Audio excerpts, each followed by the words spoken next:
Let's Talk in English, kursi radiofonik I gjuhës angleze. Let's talk in English. Të flasim anglisht çdo ditë duke ndjekur programin Let's Talk in English në orën 14 në Radio Emanuel. Thanks for taking the time to learn English here with us. I know learning a new language can be hard work, but we believe in you. Situata plot humor, argëtim dhe informacion vinë në familjet tuaja përmes programit Let's Talk in English. Mësojmë rreth teknologjisë, artit, kulturës dhe fushave të ndryshme të jetës, duke ndjekur këtë kurs radiofonik të gjuhës angleze. Let's talk in English. 10 minutes every day. That's the way. Let's talk in English. Rikthehemi në studio miq me njërin pas hapësirës së parë muzikore që startonte programin në ditën e sotme dhe në këto momente na është bashkuar I ftuari për sot pastor Ariel Larashi. Kënaqësi të jemi së bashku në këtë ditë të veçantë në një transmetim të drejtë për drejtë. Përshëndetje. Përshëndetje, faleminderit për ftesën. Kënaqësia është dhe imja gjithashtu.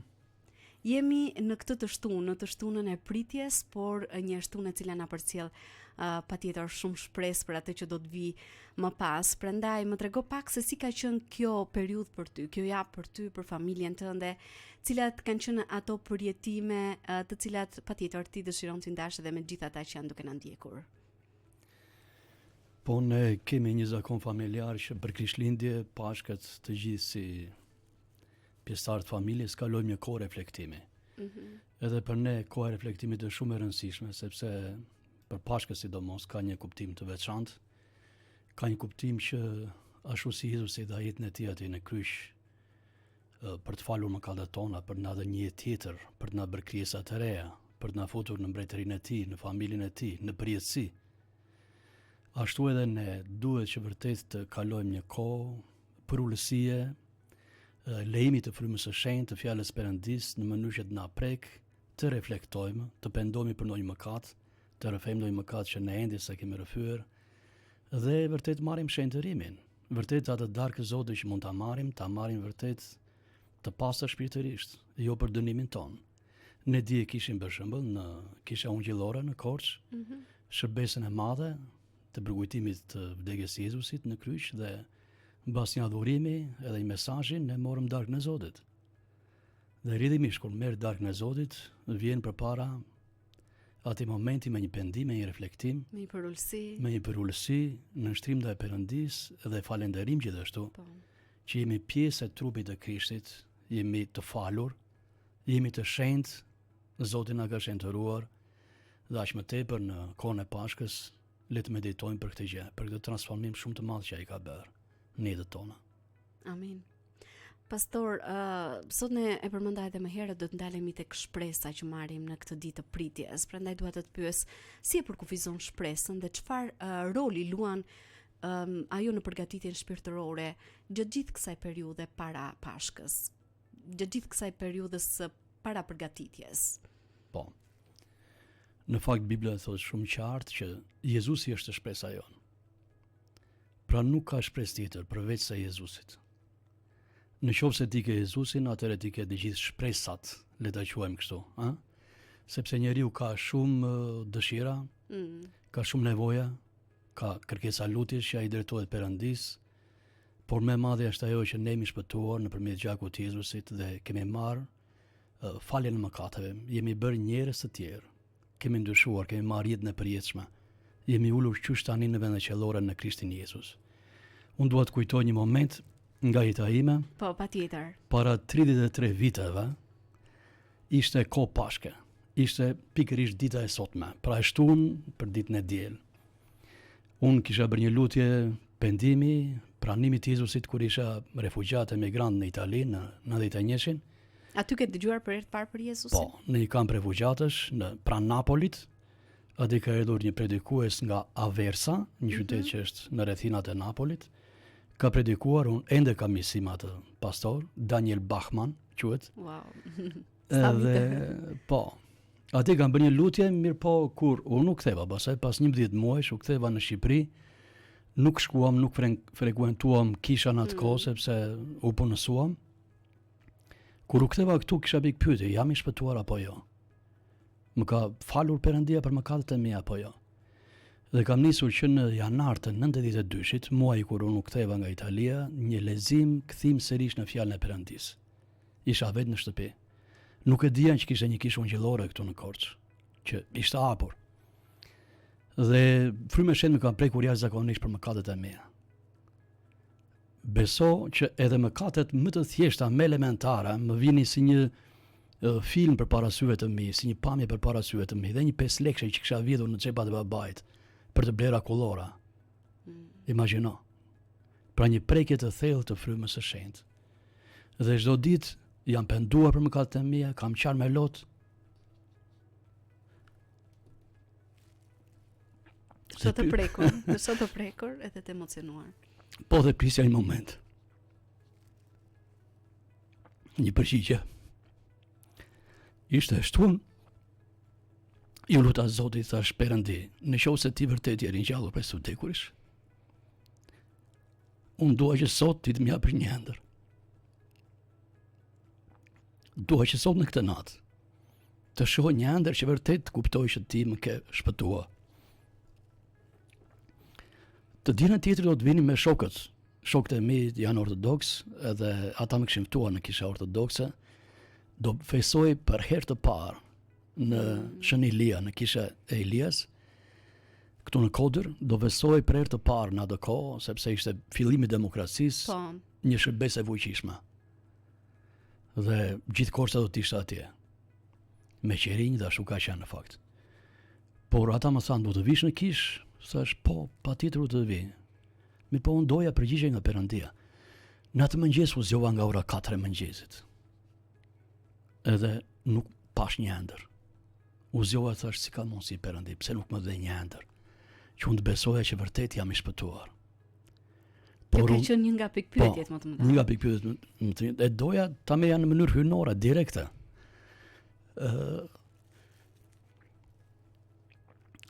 Të ndërpreva më fal, nuk e pe atë ëndër.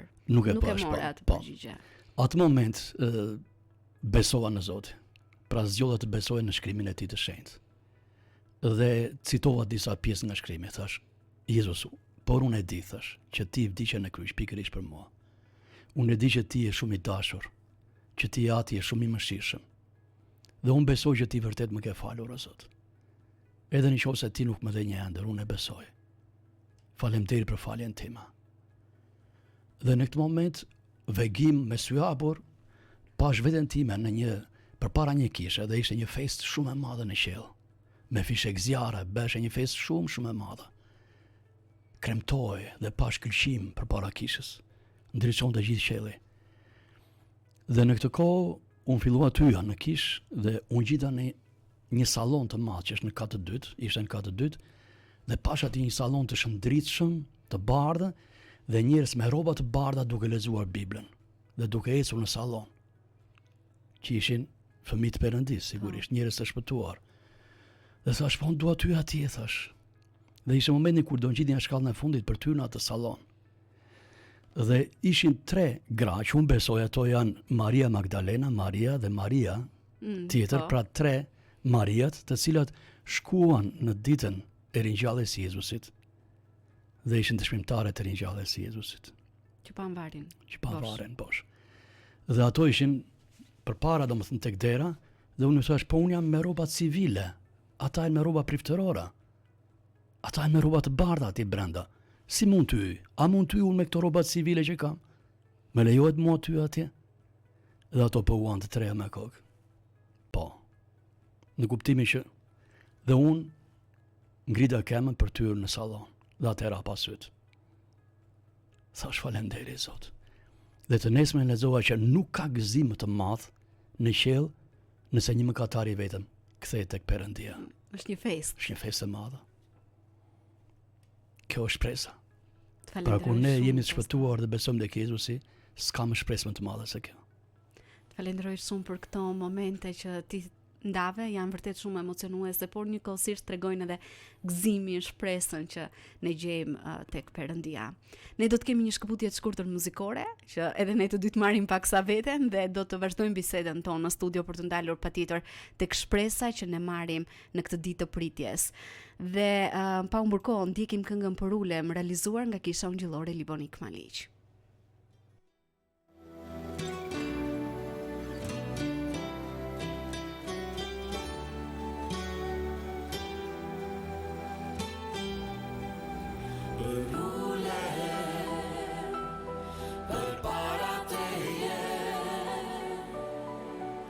Se me dashuri më ke mbuluar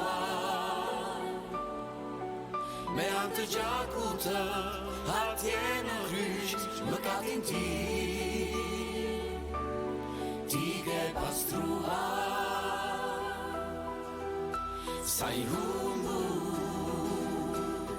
unë pas kam qënë me qiri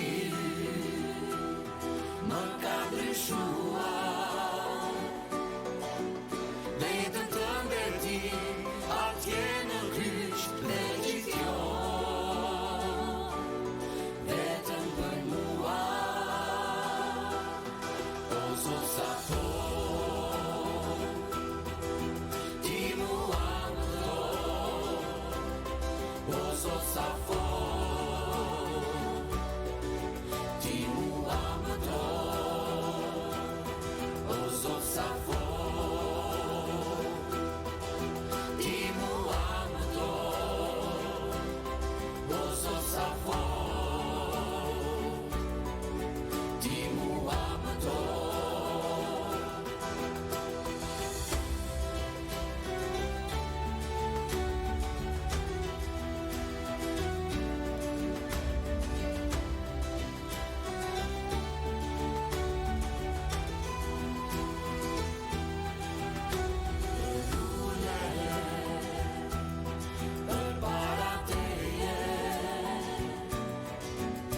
se me dashuri më ke mbuluar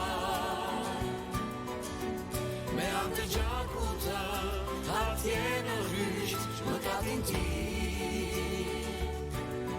ti ke pastruar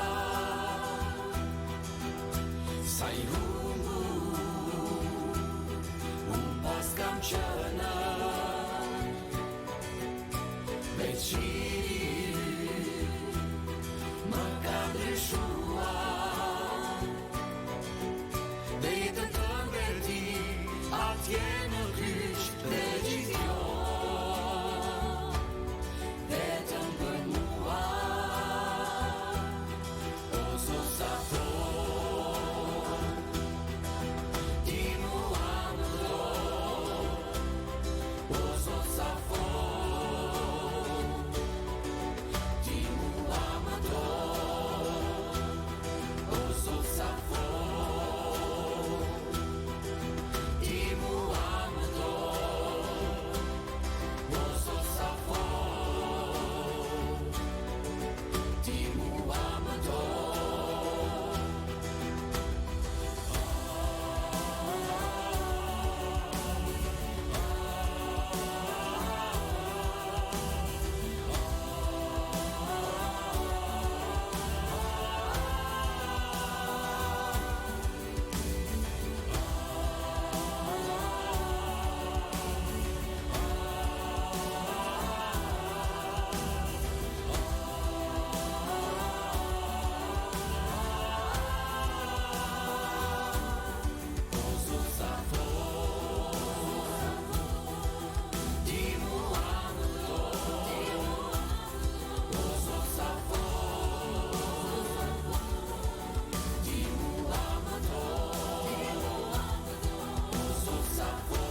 Për ulem, është kjo kënga e cila na rikthen në studion e programit Muzik Plus në këtë transmetim special në ditën e shtunë. Jemi në një javë shumë të veçantë, në javën e Pashkës, unë e përmenda edhe më herët, e shtuna njihet si ajo dita e pritjes për të festuar ringjalljen e Jezus Krishtit. Prandaj do të vazhdojmë bisedën tonë në studio me pastor Arianin sot, për të pyetur pastor në këto momente se në çfarë mënyre shpresa e ringjalljes ndihmon secilin prej nesh besimtarë të përballen me sfidat dhe me vështirësitë, nga ana tjetër të mbajnë gjallë pritjen për një fillim të ri, për një start të ri.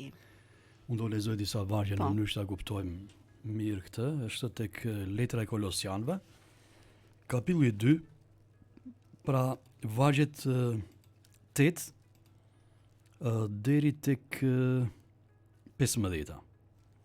Tregoni kujdes se mos në kush ju bën prej të tij me anë të filozofisë dhe me mashtrime të kota, sipas traditës së njerëzve, sipas elementeve të botës dhe jo sipas Krishtit, sepse në të banon trupërisht gjithë plotësia e hyrnis.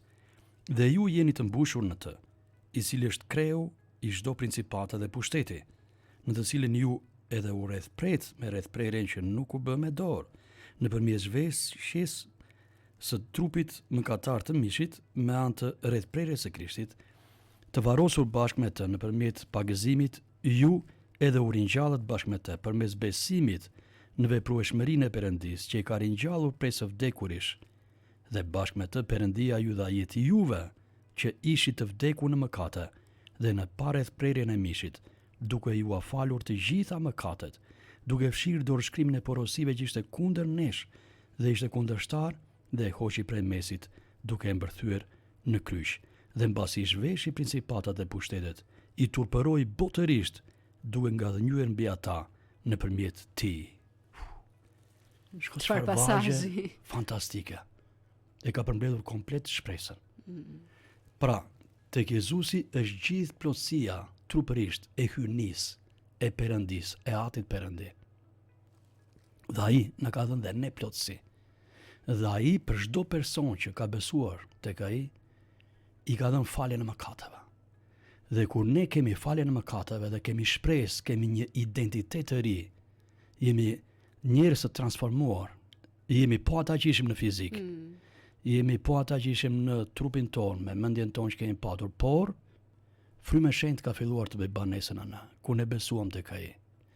Dhe këtu ka një shpresë të fuqishme, pra dikur kur ne kemi qenë pa shpresë, kur ne ishim të vdekur në mëkate, kur ne vepronim sipas dëshirave tona, sipas mishit ton, kur ne ishim të tërhequr pas gjërave të kota të kësaj jete, që nuk kishte kuptim se çfarë bënim, dhe nuk dinim se pse i bënim ato, tashmë kur besojmë tek Jezu Krishti, jeta jonë merr një kuptim. Dhe ne kemi një shpresë, ne kemi një Zot që zgjidh problemet dhe hallet tona. Ne kemi një Perëndi të cilit ne i drejtohemi atij me lutje, me përgjërime, me falënderime, me adhurim, dhe ne besojmë që ai ka mposhur të gjitha principatat, sepse atij është dhënë çdo pushtet në qiell dhe në tokë, siç thuhet në fjalën e Perëndis. Dhe çdo thotë kjo, që çdo principat demonjake, çdo pushtet e errësire, madje çdo pushtet toksor dhe njerëzor, është nën autoritetin e Jezusit, sepse ai kur u ringjall prej së vdekurish, kur shkoi në të djathtën e Atit Perëndi, ai mori edhe vulën e gjithë autoritetin mbi këtë planet, mbi të gjithë njerëzimin. Sepse ai doli triumfues mbi vdekjen. Ai u ringjall prej së vdekurish. Ai imposhti pushtetin e vdekjes. Ai imposhti pushtetin e Satanit në kryq me anë të gjakut të tij. Dhe ringjallja e tij mua më tregon jashtëzakonisht një shpresë të madhe. Pra ka një shpresë të madhe që unë kam të zgjidhur të gjithë problemet. Unë kam të zgjidhur të gjitha nevojat. Unë kam të zgjidhur të gjitha hallet. Pse? Është Krishti. Ai është siguria ime. Ai është shpresa ime. Nëse unë kam atë, unë jam i pasur. Nëse unë kam atë në jetë, ai e mundi vdekjen. Nëse unë e kam dhe besoj tek ai, ai mundi botën. Do keni të undime, thot Jezusi, në këtë botë, por unë e munda botën. Pra kam shpresë sa kjo, që të gjitha elementet e botës që sulen kundër meje, kundër një personi që beson tek Jezu Krishti, janë të mundura në emër të tij. Dhe Zot ken pushtet, qoftë edhe vdekja, as angjet, as pushtetet, as në një principat demonjake s'mund të dalë të na ndajnë ne nga dashuria që është në Krishtin Jezus. Dhe kjo është shpresa më e fuqishme për një besimtar të krishterë që beson tek ai, sepse ringjallja i vuri vulën komplet fitores së këtij njerëzimi, si thuash pra, mbi pushtetin e errësirës, mbi Satanin, që uzurponte këtë planet që pas mëkatit të Evës dhe Adamit, që kur ata harran në mëkat të dy. Dhe pushteti ju leju ati, nga ne njerëzit ju leju ati, në mënyrë që ai të drejtonte këtë planet. Por me ardhen e Jezusit, atëherë fuqia tjera. Adami i dytë erdhi për të sjellë shpëtimin, transformimin dhe një shpresë më të fuqishme. Jetë të përjetshme dhe gjithashtu dhe një krijim të ri, ku ata që besojnë tek Jezusi do të jetojnë për jetë. Amin. Dhe duke ju referuar periudhës në cilën e jemi, si mendon si mund të kultivojmë një atmosferë e cila është e përkushtuar dhe plot shpresë edhe në komunitetin në cilin e jetojmë. Do thoja gjatë kësaj periudhe të veçantë të vitit, gjatë javës së Pashkës, por dhe përtej saj, sepse ne nuk jemi të vetëm këtu, ne kemi edhe një mision për të ndarë ungjillin, për të folur me të tjerët, ndoshta me njerëzit tanë më të afërt, me familjarët, kudo në komunitet ku ne jemi. Atëherë gjithë kriza shpirtërore të njeriut vijnë nga 3 element. Nga pranimi, siguria dhe vlerësimi. Ne kemi nevojë të pranojmë, ne kemi nevojë të vlerësojmë, ne kemi nevojë të kemi siguri në këtë jetë. Dhe të gjitha këto elementi ka patur Adami dhe Eva përpara se të binin në mëkat. Por këto 3 element aran u shkatruan, u zvetnuan kur ata hynë në mëkat. Kështu që ne si njerëz në natyrën tonë njerëzore, kemi dëshirë të pranojmë, të vlerësojmë, të kemi siguri, të kemi financa, të kemi shëndet, të kemi të gjitha të mirat. Kemi nevojë për të gjitha këto. Pra, kur hyri mëkati, humbi jeta, marrëdhënia që njeriu kishte me Perëndin. Kur erdhi Jezusi, ai dha jetën në kryq në mënyrë që ti dhe unë të merrnim jetë tek ai. Pra, ajo jetë që humbi në kopshtin e Edenit, tek Adami dhe Eva, ajo jetë erdhi dhe u mor tek njeriu në momentin kur beson tek Jezu Krishti, sepse Jezusi erdhi të jap jetë me bollek atij që beson tek ai, dhe madje jetë të përjetshme. Edhe sikur të duhet të vdes sot Jezusi, unë jam ringjallja dhe jeta. Edhe sikur të duhet të vdes njeri, ai do të jetojë për jetë. E beson ti këtë, thot, në një varg tek ringjallja e Lazarit. Pra, kur ka ringjallje, kur ka jetë të përjetshme, ne kemi mposhtur të gjitha këto dobësi që ne kemi si njerëz. Pra në këtë kohë ne mund të marrim vlerësimin, pranimin dhe sigurinë vetëm tek Jezusi. Dhe shpresa e vetme është kjo: harroni krizat, harroni problemet, madje injorojeni ato. Pse? Sepse Krishti e mundi vdekjen. Krishti e mundi botën. Kur ti beson tek Jezusi, ti je i pranuar, i vlerësuar, i sigurt. Dhe nëse ti s'ke lek, je i sigurt tek ai. Dhe nëse ti s'pranohesh nga njerëzit, je i pranuar prej ti. Kjo ka rëndësi. Dhe nëse ti s'vlerësohesh prej tyre, je i vlerësuar prej Jezusit, prej Atit. Ti je bir, ti je bij. Ti nuk jeton më tashmë si sklav. Ti nuk jeton tashmë si një shërbëtor, po ti jeton në pozicionin e një biri, të një bie, që ke marrë unazën në gishin tënd, ke veshur rrobën e birit, ke veshur dhe sandalet e të qenit bir në autoritetin e Atit. Dhe ke gjitha autoritetin e Atit këtu mbi këtë planet, sepse Jezusi ta ka dhënë. Ka më shpresë se sa kjo? Kush je ti? Identitetin që ti ke në Krishtin. Dhe kjo është shumë e rëndësishme. Është një temë në fakt shumë e gjerë për të folur edhe për identitetin që ne kemi në Krishtin, por nuk e di çfarë këshille praktike mund t'ju jepni gjithë atyre që janë duke na ndjekur në këtë moment, edhe që mund të ndjejnë se kanë humbur shpresën edhe në këtë periudhë të vështirë, në periudhë sfidash, problemesh, sëmundjesh dhe gjithçka me të cilën njerëzit përballen sot. Po. Këshillat e mia praktike janë këto. Bota vjen me të gjithë negativitetin e vet. Bota vjen me probleme, mungesash, me smundje, me vështirësi, mospunësim, ndarjet e njerëzve nga jeta. Të gjitha këto janë pjesë e jetës së njeriut. Dhe patjetër që ne do t'i kemi të gjitha këto. Dhe nuk mund të shpëtojmë dot. Por në mes të gjithë këtyre sfidave, ajo që dua të inkurajoj të gjithë dëgjuesit është kjo, që Jezusi u ringjall prej së vdekurish. Dhe nëse ne besojmë që Jezusi u ringjall prej së vdekurish, pra edhe për ty ka një shpresë. Nëse ke mungesë financiare, ka shpresë për ty, sepse Jezusi do të plotësoj mungesat financiare. Në qoftë se ti je i smur, ka shpresë për ty. Përmes dhuratave të tij, thot fjala e Perëndis, ne jemi të shëruar. Dhe ai jemi poshtë pushtetin e smundjes. Në qoftë se ne kemi njerëz që na humbin nga jeta, ne kemi një shpresë në Zotin. Sepse derisa kemi erdhur në këtë planet, Perëndia na ka dhënë një shpresë, dhe ky është Krishti. A ka gjë më të lumtur se sa kjo dhe më të mirë se sa kjo që ne tua ndajmë ungjillin të afër me tan, që në qoftë se ata ndajnë nga jeta, të kemi sigurinë që ata do të shkojnë me Perëndin në parajs me ta, ka gjë më të sigurt se sa kjo dhe më të lumtur se sa kjo. Në këtë jetë njerëzit do të jetojnë thjesht me jetën toksore, pa besuar tek qiellorja. Po në qoftë se besojnë tek Jezusi, do të hyjnë në sferën qiellore, në sferën hyjnore. Pra do marrin urtësi dhe dituri prej tij, do marrin forcë prej tij, do marrin shpresë prej tij për të përballuar dhimbjet, për të përballuar tragjedinë, për të përballuar smundjet, për të përballuar vdekjen. Bota jashtë në Perëndim se ka shumë probleme vdekjen. Ne këtu qajmë shumë, ne këtu lutojmë shumë. E kemi si trashëguar, po. Pse ndodh kjo? Sepse ata kanë një kulturë të krishterë. Ata besojnë që vdekja i ndan thjesht nga kjo botë. Edhe kalon në një jetë tjetër. Dhe kalon në jetën e përjetshme.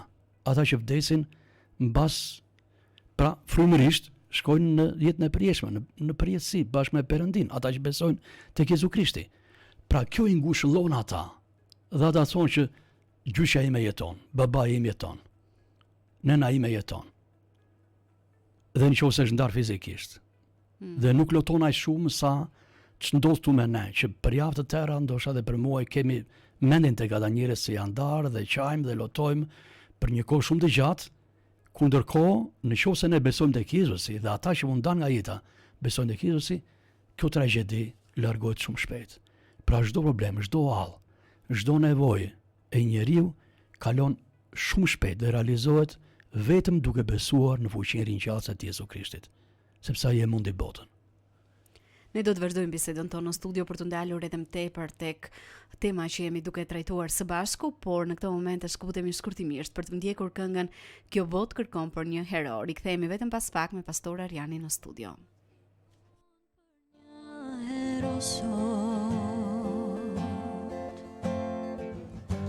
Por më të madhin njohim ne,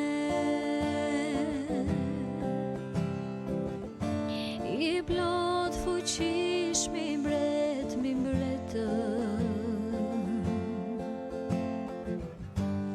sondimtar i kombeve, i cili mori trajt shërptori, dhe vdi që ne të gjejmë shpëtim. Shpalim qartë, thërasim me zët lartë, ai është kampioni, fitimtar. Ne shpalim qartë, thërasim me zët lartë, ai është kampioni.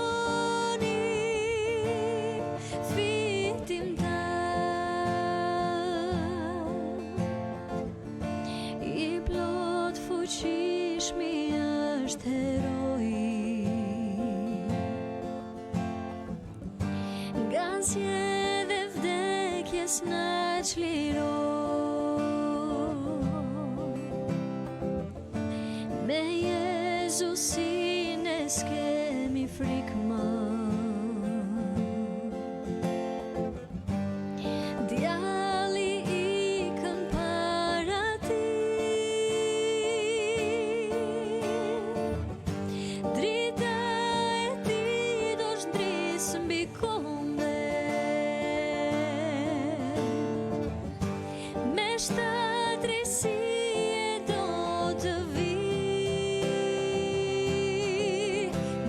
Shpalim qartë, thërasim me zët lartë, ai është kampioni,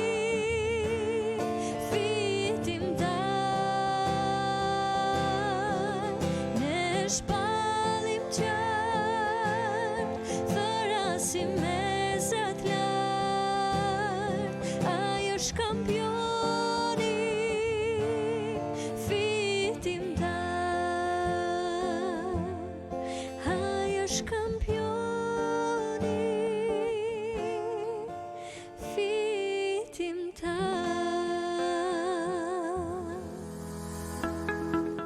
Kjo botë kërkon për një ero, kënduar nga Gloria Nura, është kjo këngë që na rikthen në studion e programit Music Plus për të vazhduar bisedën me Pastor Ariani në ditën e sotme dhe dua të ndalem sërish tek tema tek e cila ne jemi fokusuar së bashku sot, prandaj si mund të përdorim këtë javë të Pashkës për të përforcuar shpresën në jetën tonë edhe për të ndarë patjetër mesazhin e ringjalljes tek gjithë ata njerëz që kanë mundësi për të na dëgjuar.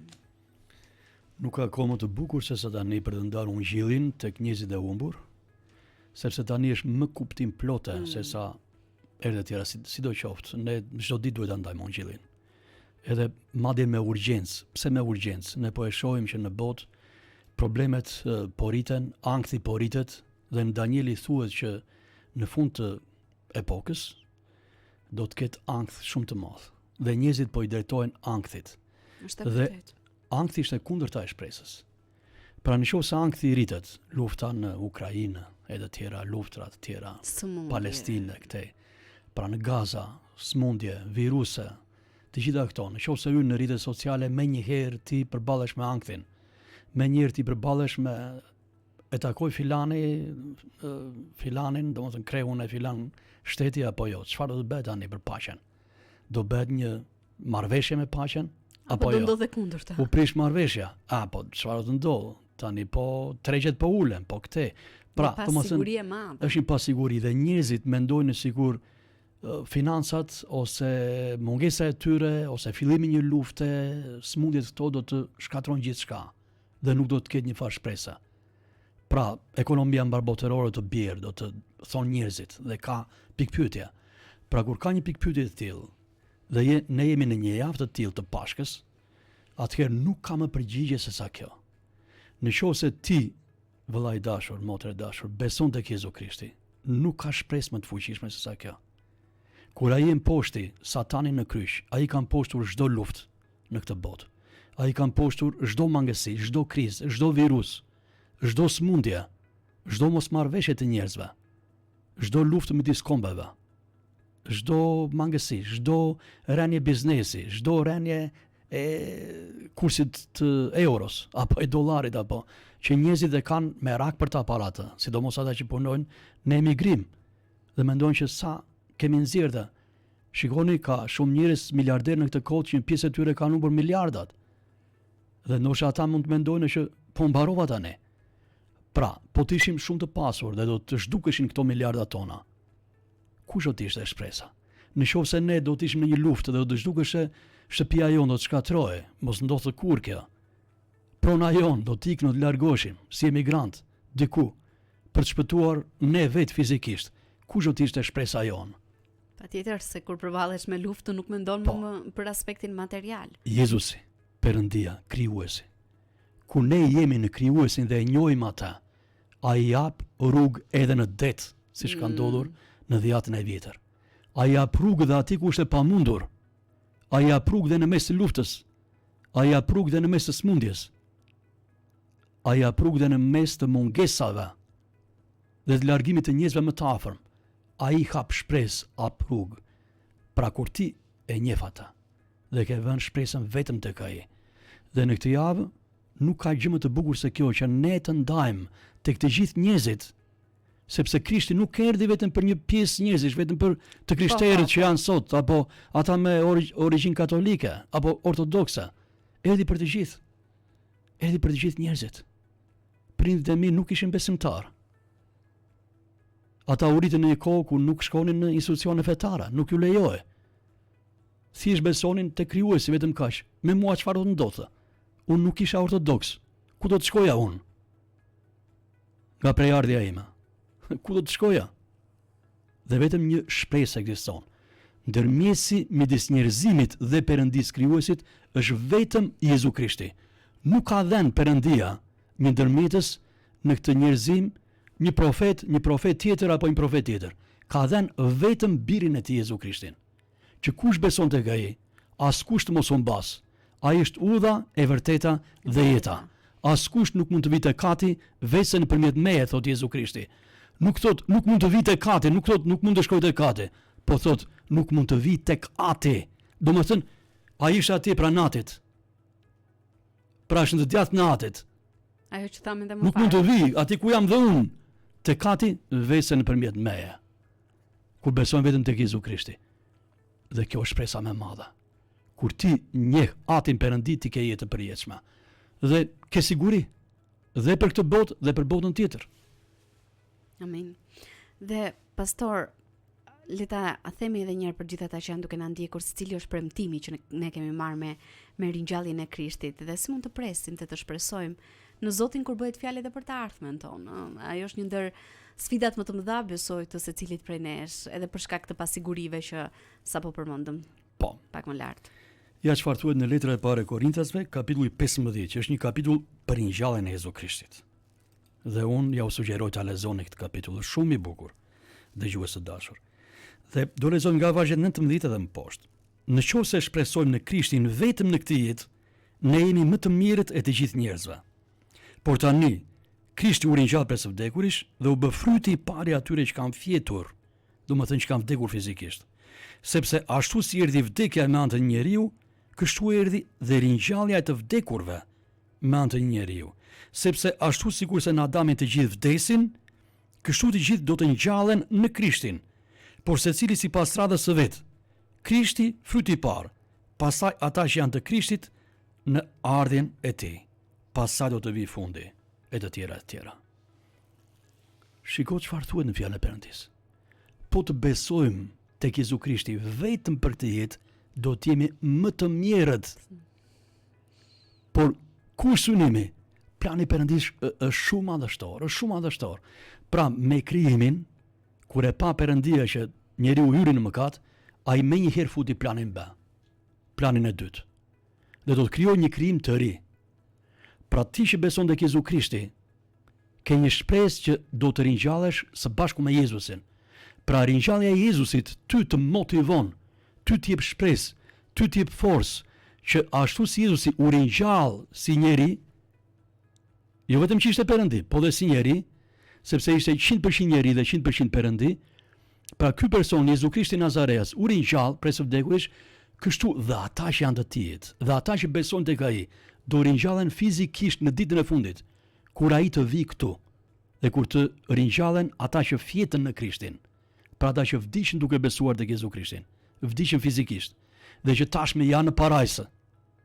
Në qoftë se ne do të jemi gjallë, fjala e Perëndis thotë që ne do të shndrohemi në qiell, në ajër, për të dalë përpara Perëndis. Po në qoftë se ne do të jemi të vdekur fizikisht në kohën kur Jezusi do të vijë, ne do të ringjallemi. Do të ringjallemi për të shkuar së bashku me të. Dhe të gjithë do të ringjallen prej së vdekurish dhe do marrin trupëzime të lavdishme, thot fjala e Perëndis, siç u ringjall Jezu Krishti me trup të lavdishëm që mund të hynte edhe përmes mureve. Ai kishte aftësi të hynte përmes mureve me trupin e tij të lavdishëm. Dhe këtë trup do të marrin të gjithë ata që besojnë tek Jezu Krishti, sepse derisa Jezusi u ringjall, do të thotë që paskër ka shpresë, do të jetë një krijim i ri, do të jetë një krijim që Perëndia ka përgatitur.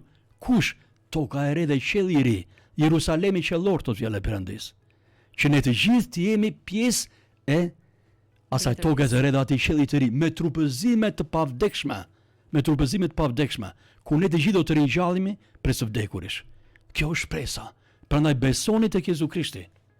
Pendoni për mëkatet tuaja, jepjani jetën atij, sepse ai është qengji kurban që vdiq për ju dhe jetën e tij në kryq për të falur mëkatet tua dhe për të dhënë jetë të përjetshme, në mënyrë që ti të jetosh përjetësisht së bashku me ta, madje të ringjallesh prej së vdekurish, sepse ai u ringjall prej së pari, që të jetosh përgjithmonë me ata, në qytetin e ri, në tokën e re, në krijimin e ri që ai ka përgatitur. Ne do të rikthehemi vetëm pas pak për të ndarë kështu edhe një urim për gjithë ata që janë duke na ndjekur, por shkurtimisht ndjekim këngën I këndoj dashurisë tënde nga Petrina Kalaveshi.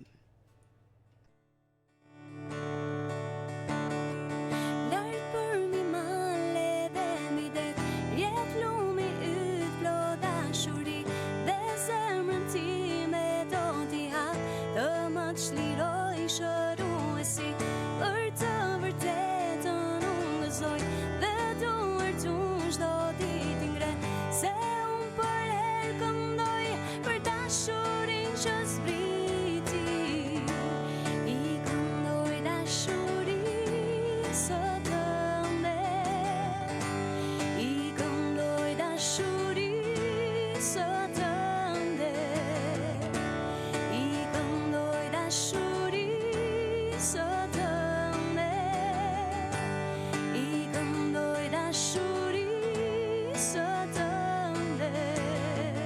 Lart përmbi male dhe mbi det, rrjedh lumi yt vlo dashuri, dhe zemrën time do t'i hap, të më çliroj shëruesi, për të vërtetën unë gëzoj, dhe duart tu çdo ditë ngre, se unë për herë këndoj për dashurin që zbriti, I këndoj dashuri së tënde, I këndoj dashuri së tënde, I këndoj dashuri së tënde, I këndoj dashuri së tënde.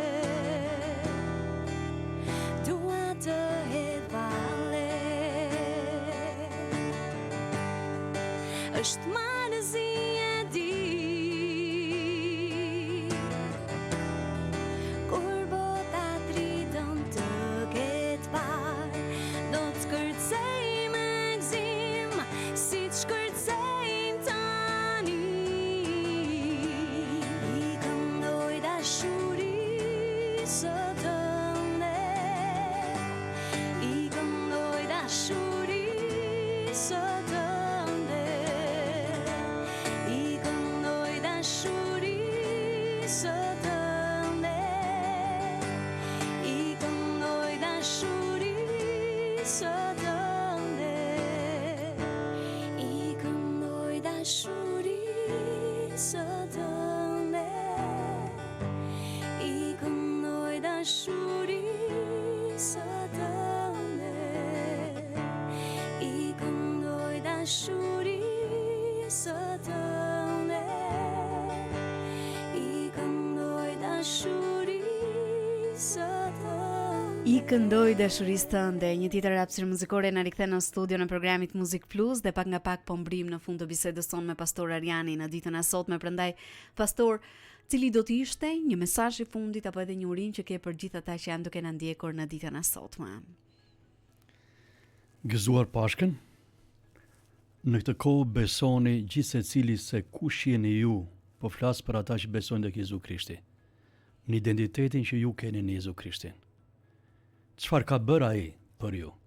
Besoni që ati është dhënë pushtet në qiell dhe në tokë, çdo pushtet në qiell dhe në tokë.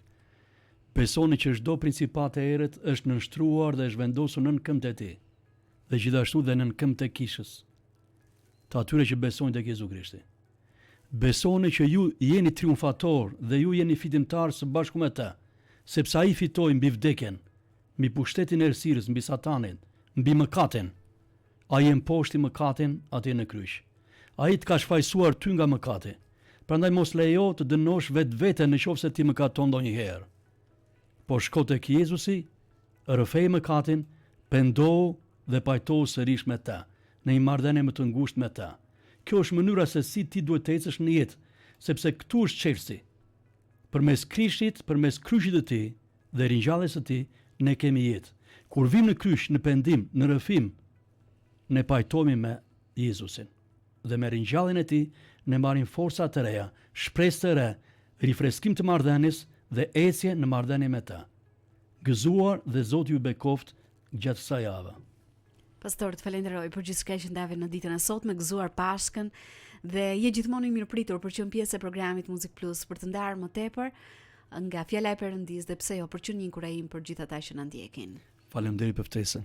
Kënaqësi të ishim së bashku në këtë ditë të veçantë, edhe të falenderoj edhe një herë, e di që është një kohë shumë e rëndësishme për të kaluar me familjen dhe me shërbesat që keni, por ke marrë kohën për të qenë pjesë e programit Muzik Plus në këtë të shtunë dhe të falenderoj.